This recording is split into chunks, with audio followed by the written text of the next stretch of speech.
All right, let's get into the skills. So, as Indigo said, we have the legendary Alliance stance, which is the name of the Revenant legend here. We've seen like Dwarf and Demon in the past. This is the Alliance, Archimorus and Saint Victor.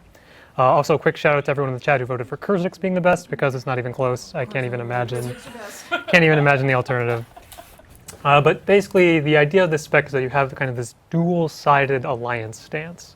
And I mean, basically the entirety of the brainstorming meeting is, it's better than one legend, two legends. And all right, thought about it, did some math, called in some professional mathematicians, and they did confirm that two is in fact greater than one. Yes! And so we decided to go with the double legend Alliance stance.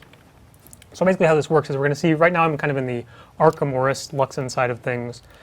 And once I fire off, we'll get into these skills in a second, but notice how I use the heal skill in Archimorus, now it flips over to the Kurzix side of that, goes on cooldown. And so this is going to create kind of like an interesting dynamic in gameplay and how you decide to either go on the aggressive or go on the offensive or kind of mitigate damage and support your teammates, because we're going to see a lot of offense on Archimorus, a lot of defense and support on Saint Victor. So let's just get into the skills real quick. I'm going to turn off cooldowns because that makes this demo a lot more exciting. But we're going to see some common themes between the two skills, some mechanical themes between the two skills that share the same slot. And turns out for the heal skill, they both heal you. Makes sense. That's not super surprising.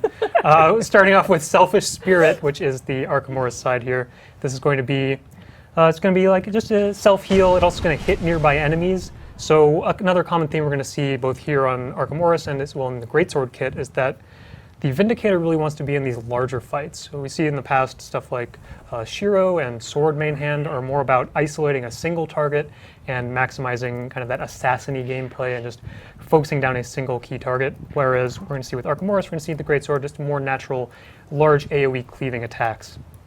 And so there with the Archimorus heal, we saw that hitting multiple enemies gives me might stacks per enemy struck, also applies vulnerability, gives me a little bit extra healing. So again, get into range with all those targets, hit as many as you can, and get the maximum value of that skill. Moving over to the other side of that is going to be Selfless Spirit. So a little fun naming conventions there. And so Selfless Spirit, nothing too crazy going on. It's just going to be that AoE heal. Going to heal yourself if I do die here. And I forgot to no death myself, but that's fine. We'll just fix that real quick and flip back over here. So we're going to heal myself, heal my allies, and that's going to, nothing too crazy here. AoE support skill. Moving into the next slot, we're going to see Nomads Advance. So the common theme of this slot is they're going to be mobility. Archimorus, Nomad Advance is going to go in, pretty good damage on the skill, give some might per target struck again, hit as many targets as you can, get maximum value out of that skill. Then that's going to flip over into Battle Dance, which is going to be kind of the more disengage, evasion half of this, which is also going to give resistance and regeneration to yourself and nearby allies. So again, more supporty and just that backwards mobility as opposed to the engage mobility of Nomads Advance. Next up, we're going to see Scavenger Burst. So this is going to be, the common theme here is you're going to have some endurance gain. That'll play in really well with the profession mechanic, which I'll talk about right after we get through the alliance skills. Some of you may have noticed there's no divider pip here on the endurance bar. That is, we kind of talked about that a little bit in the preview video and some of the text that we've kind of shown to the world already, where the Vindicator does only have access to a single dodge, and that's going to consume all of your endurance, and no recharge is going to give me some energy back, but that's not going to happen for real players. So giving some extra endurance and gain throughout the kit here. We're going to see some of that in the traits as well. That's really going to enable kind of that singular dodge to not fall off too hard in areas where you want multiple dodges. So Scavenger Burst also going to give you quickness per target struck, in addition to just being a damaging ability. So hit a bunch of targets, get a lot of quickness, get some damage, and get some endurance back.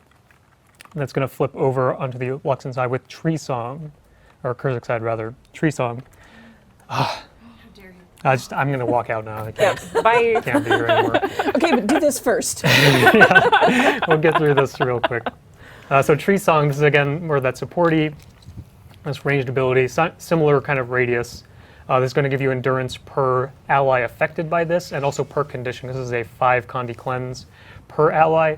Number of allies affected and the number of conditions cleansed is going to give you more and more endurance. So we just hop out here, not cheat endurance, lose some endurance here. I'm going to be cleansing 5 conditions from all of these guys. It's going to give me a pretty good amount of endurance back. also going to heal per condition removed there as well. Finally, moving into the stun break slot, we're going to start with Reavers Rage. So again, this is going to be a skill that you really want to hit the maximum number of targets. You're going to get some extra value from the skill. So it's going to be PBOE damage, give you some stability initially, give you some fury initially, but then per target struck, that's going to scale up. So we see we just got 6-7 stability stacks, as well as a pretty solid fury duration because we are hitting the maximum number of targets here. Then that's going to flip over into Awakening. And so the cool, I guess the more unique stun break aspect of Awakening is that it actually breaks stun for your allies. And additionally, you see it gives a little bit of stability and a solid protection duration to all those allies in range, but it's also the kind of shared stun break that we've seen on a few skills across the game. This felt like a really good spot to give that shared stun break mechanic, so that's going to be what you get from Awakening here. Then moving into the Elite slot, we're going to have, I guess these are a bit more divided in terms of mechanics. These are more the iconic artifacts that you might be familiar with of these characters. The Spear of Archimedes here. This skill is not all that complicated. It's just a very, very powerful, super long range, 2,000 range, long distance, very high damage multiplier, a little bit of torment in there, just super focused on maximizing the damage. Archimedes does a lot of the heavy lifting himself with the cast time. Revenant only has a little bit of a cast time, and then Archimedes will stand there, charge it up, throw at the target, and do a lot of damage to that enemy. That's going to flip over into the Urn of St. Victor, which this is again going to be more of that supporty, ally supporty. I keep saying supporty. That's not a good thing. But let's come over here to some of these golems here that are a little bit lower on health. So what's going to happen with the Urn of St. Victor? Let's just hover the tooltip for a second here. See all the things that are going on. So the first thing that's going to happen is while you're channeling the urn, which is upkeep skill, -10 upkeep, this is going to start dealing damage to yourself, but you also see that allies nearby are being healed. So while you're in kind of this upkeep, it's not really a stance, but upkeep mode, the Revenant will not be able to take incoming healing either. So you're creating this really kind of dangerous, high risk, high reward type of gameplay where as long as you channel this, you're going to be kind of more susceptible to damage. You do get a little bit of damage reduction in there for both power and condition damage, so you'll be a little bit more tanky but not be able to sustain yourself at all. And then this is going to continuously pulse heal toward allies, and then as you see here on the final flip over skill, you can recast this ability to then have a more final burst of healing and some boons that's going to scale based off how low your health is. So this is something that you can kind of, if you're already low, you can just pop it when you're low health and then fire it off immediately to get the full value of the skill. Otherwise, you're going to have to sit there, take that kind of incoming damage, incoming pressure to really get your health to as low as it possibly can to get the maximum healing and the maximum boons there. We saw regen, resistance, and protection. A lot of good power coming out from that elite skill. And so that's kind of the high-level view of the Alliance stance. So when it comes to more like realistic gameplay scenarios, you see like if I use the Selfish Spirit on the Luxon side of things, now I'm kind of in this position where, all right, my skills are starting to flip into kind of the alternate modes, and maybe I'm more interested in only dealing damage because damage is great. I just want to kill the boss as fast as possible. I don't want to waste energy. I don't want to waste time casting these more defensive supporty skills because I'm going to play like Alliance plus Sheer or Alliance plus Jalis and go for that really aggressive build. And so we're going to see here on the F2 skill, Alliance Tactics, this is going to be an opportunity for you to kind of pick and choose when you flip over those abilities outside of just casting them. So if you do just want to maximize damage, maybe you fire off all of the Archimedes skills, and then without having to deal with the St. Victor side of these things, we're going to just fire off Alliance Tactics, and that's going to flip your whole bar back. So anything that's in Archimedes side is going to flip to St. Victor and vice versa. So if you're like already in a hybrid state of the bar, you're going to have a hybrid state on the other direction. This ability also gives you endurance, and it does cost energy, so this is an opportunity to convert energy into endurance, and that's going to be one of the things you really need to be kind of min-maxing while you're playing this character, because again, the dodge mechanic is going to kind of enable some of your damage or support depending on which one you choose. We'll get into the traits a little bit later in the show. But we're going to see a few different flavors of the Vindicator dodge, similar to what Daredevil does, where you can kind of pick and choose based off your Grandmaster trait. If you want to go super high damage, more supporty, or something a little bit in the middle with some boons and a little bit of damage. So you have the opportunity to, depending on how much energy you spend on your skills, maybe you want to get charge miss over an invocation to really maximize how much energy you have while you're swapping between legends. That's going to allow you to take alliance tactics and kind of get that endurance back while also min-maxing the gameplay style you want to get out of alliance stance. Because you also have potentially the option to run a more supportive style, maybe Ventari plus alliance, and then really focus on these victor side skills and just make sure you're casting those. Don't care as much about Archimedes in that case, and then you're going to be really wanting to take advantage of alliance tactics to flip over those skills whenever you feel the need to. So I'll just touch on the dodge again real quick. We'll get into the kind of key details once we get back into the traits, but as you can see, this is a pretty long, this is the super aggressive offensive dodge that I have slotted right now. So you see it's going to give me a buff to outgoing damage, and outside of that, this is a much slower, more telegraphed, much longer evade frame, but also a pretty significant amount of damage here at the end. And we've definitely seen like how a single dodge plays with Mirage since we've made that change in PvP and World v World for a while now. So when we're building the Vindicator, we want to make sure that all of these dodges feel rewarding enough to justify kind of that increased danger of not being able to dodge multiple times in a row. Obviously, we've seen some defensive cooldowns on the Alliance stance. Shiro has access to that. Jal is going to get some damage mitigation. So Revenant does have a lot of tools that can kind of mitigate damage outside of their dodge, and we felt that it was a really interesting place to kind of try the single dodge mechanic again and see if Revenant is something that can also make that work. So next we're going to move into the Greatsword skills, and kind of touched on it a little bit earlier where this is very much more that AoE cleaving power DPS weapon that's going to complement Sword pretty well if you're just looking for like a PvE damage rotation, but also just for those larger fights, maybe in World v World environment, PvP team fights, open world, looking to hit as many targets as you can, then the Greatsword's going to be really a valuable choice. So nothing too crazy here on the auto attack, pretty standard Greatsword auto attack. The final hit applies chill, so a little bit of staying power, a little bit of chase down, which is what melee characters like to see. Moving into Mist Unleashed. This is kind of the main damage payoff of the kit. Skill 2, pretty standard damage and vulnerability. And skill 3, Phantom's Onslaught. This is going to be another gap closer. We saw some in the Alliance stance side of things, but we also have here on the Greatsword. Dash in, probably need a target, so you actually want to hit something. You can just fire that skill off without a target and dash, similar to Rush. We cleaned up, this is actually using a slightly different animation from Rush, so it's a little bit less likely to fly out in random directions, which I'm sure all the Warrior players in chat can kind of, grumble and complain about, because anyone who's played with Greatsword and Rush and has ended up on the wrong side of the map because their enemy was moving in a weird direction. That's going to be a little bit less of an issue here with Phantom's Onslaught. So that's also going to be a little bit more chill in this kit.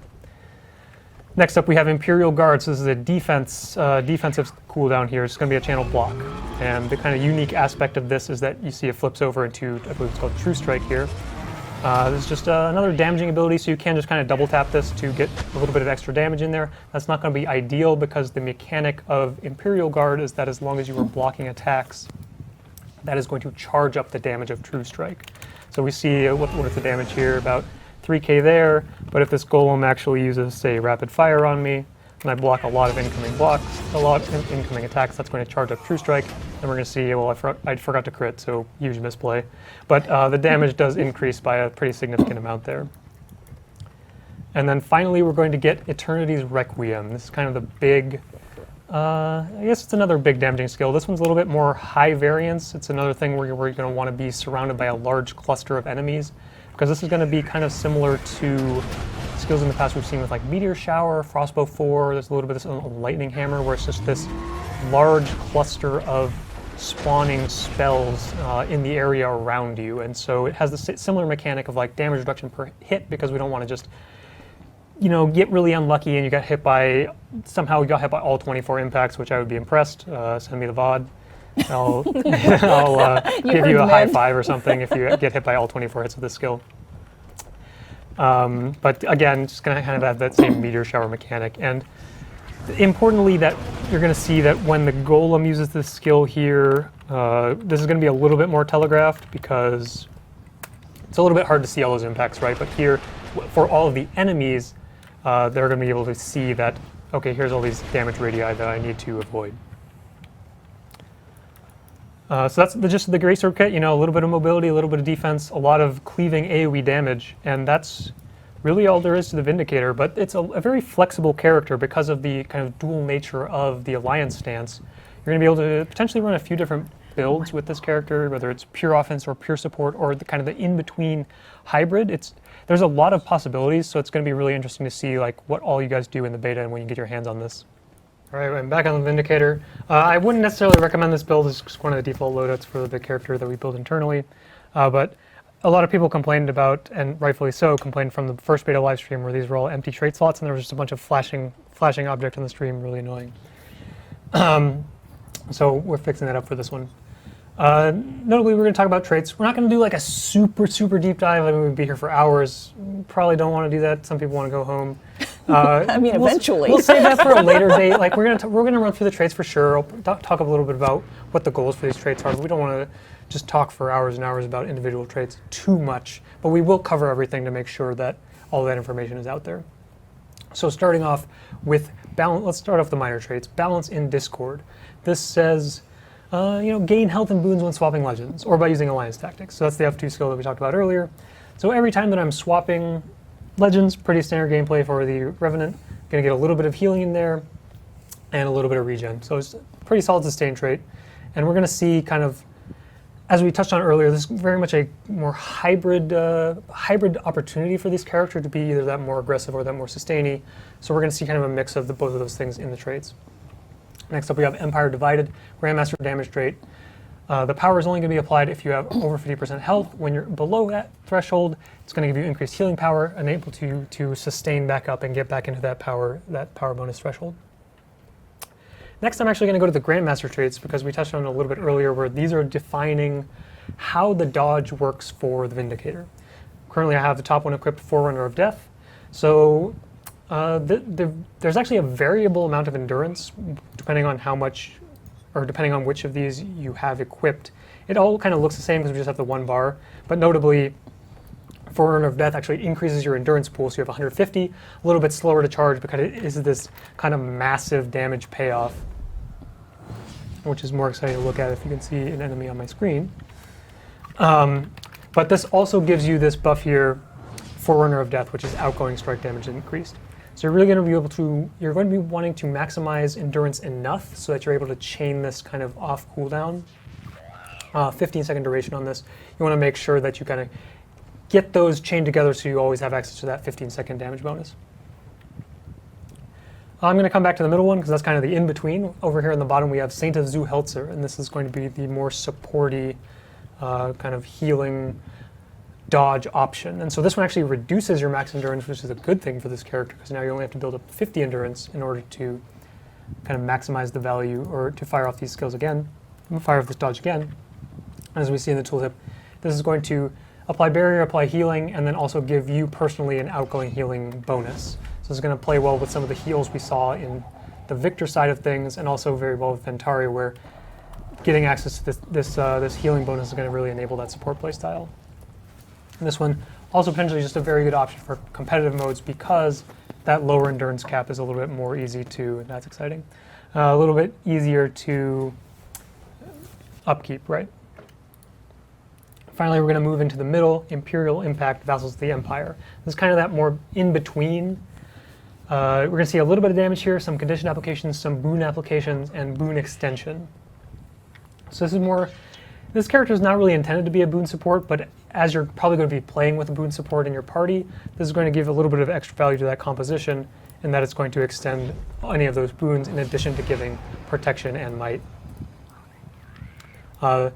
Obviously that buffs allies in range, but this will also hit enemies in range and apply a couple of conditions to them, just as kind of that in-between, more of that mid-rangey, very flexible playstyle. You might choose to slot this trait for your dodge.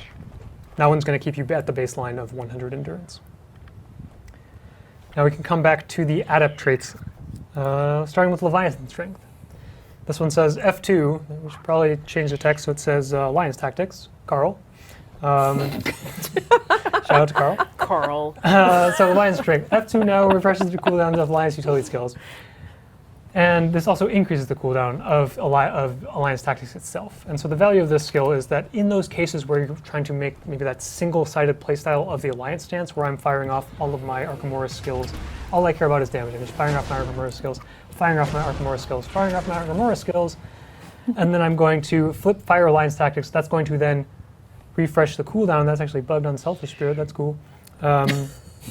Didn't refresh the cooldown there, but it should refund the cooldown of all those abilities, and then obviously it's still gated by energy cost, but just makes those instantly available if you feel the need to.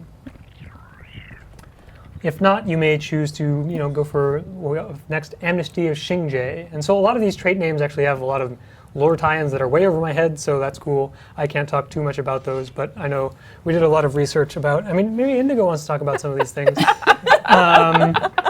This was totally not planned, so I'm just flipping the script. Let's no script. Doing it live. Surprise! What's going on here? Maybe we'll talk a little bit about more of the kind of the narrative behind that. Maybe a little bit separate show, or if we have time at the end, maybe we can come back to it. Amnesty of Xingje. Anyway, this basically says that your Legendary Alliance abilities gain additional boons. Cool. So every time I use an Archimedes skill, it's going to give Might. Every time I use a Victor skill, it's going to give Regen. Nothing too crazy, honestly, just very thematic for those characters. Adept traits don't necessarily need to be super high power level, but instead just keeping them pretty simple, pretty thematic to the characters. Next up, we have Redemptor's Sermon. So this is going to struck below the health threshold. This is a mechanic we've seen in the past on a few traits. This one's going to do just a little bit of healing, a little bit of Connie Cleanse. So if you really feel the need to have those kind of increased defensive options, I guess you could slot that trait if you really want to. Let's move along, though, and move into Reavers Curse. So this says, gain endurance for each target affected by your dodge. And so as we saw in the few different flavors of the dodge for the Vindicator, some of them affect allies, some of them affect enemies, some of them affect, or one of them affects both. And so in the case where you affect both, it's going to give you endurance back per target affected, whether it's empowering an ally or hitting an enemy. So there's potentially a lot of endurance gain if you are hitting the maximum number of targets. And the common theme we're going to see here in the Master Tier trait slot is these are all going to be endurance gain. We talked about this earlier. Endurance is very important for this character. So moving on to some name I can't pronounce. Indigo, can you help me out here? Which one? This trait right. Oh my goodness. We just went over this the other day. We're locking in the pronunciation We're here. locking in pronunciations on the spot. Live. Wait, what is? I can't see. Live story breaking. Spell it. I can't see it. ANGSIYAN. Yeah, I'm done. Apostrophe S. Someone's trust is the theme of. That's just a huge disaster. Are we blaming Carl for this too? Carl. I mean, it's probably my fault here that I am not well versed enough in the lore to know this character.